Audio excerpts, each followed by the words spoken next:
We have just finished an extraordinary meeting of NATO Defence Ministers focused on the consequences of Russia's invasion of Ukraine. We addressed our support for Ukraine, the severe costs we are imposing on Russia, and NATO's work to strengthen our defences now and for the years to come. Our close partners Finland, Sweden and Georgia and the European Union joined us for the first session. And Ukrainian Defence Minister Oleksii Reznikov described in stark terms the death and destruction caused by President Putin's war.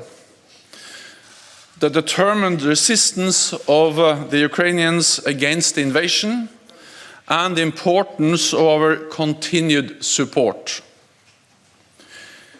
We all paid tribute to the courage of the Ukrainian people and the Ukrainian armed forces. NATO allies and partners have supported Ukraine with equipment and training for many years. We are helping Ukraine to uphold its fundamental right to self-defense, freedom and democracy, with significant amounts of critical military equipment. Today, ministers agreed that we must continue to provide significant support to Ukraine, including with military supplies, financial help and humanitarian aid. NATO allies and partners are also hosting millions of Ukrainian refugees. President Putin must stop this war immediately, withdraw his forces now, and engage in diplomacy in good faith.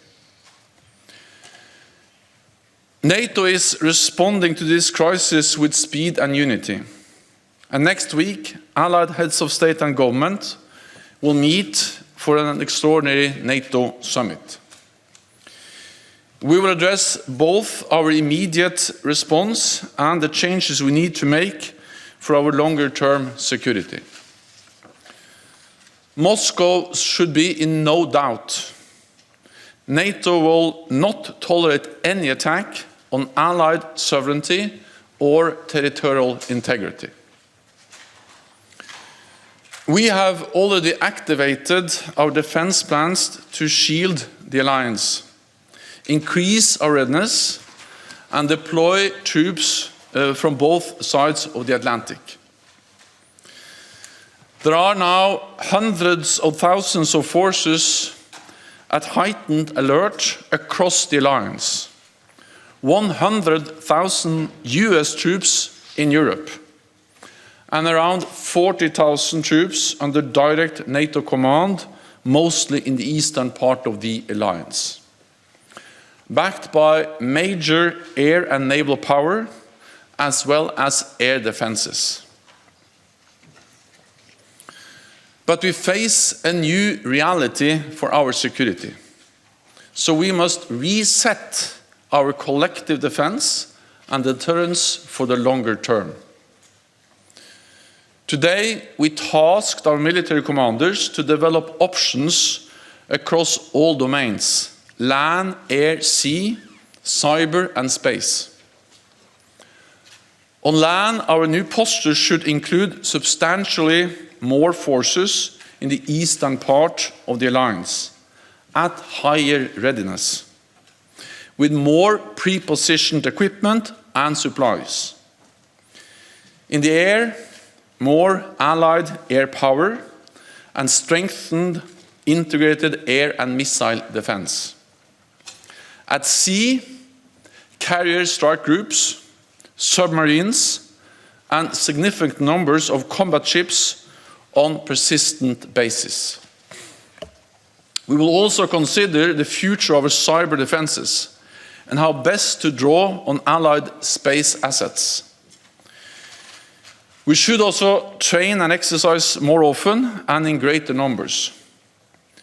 Major increases to our deterrence and defense will require major investments. allies need to invest a minimum of 2% of GDP on defense.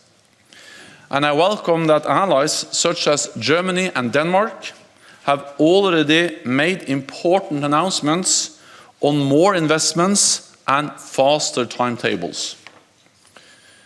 We also need to spend more together.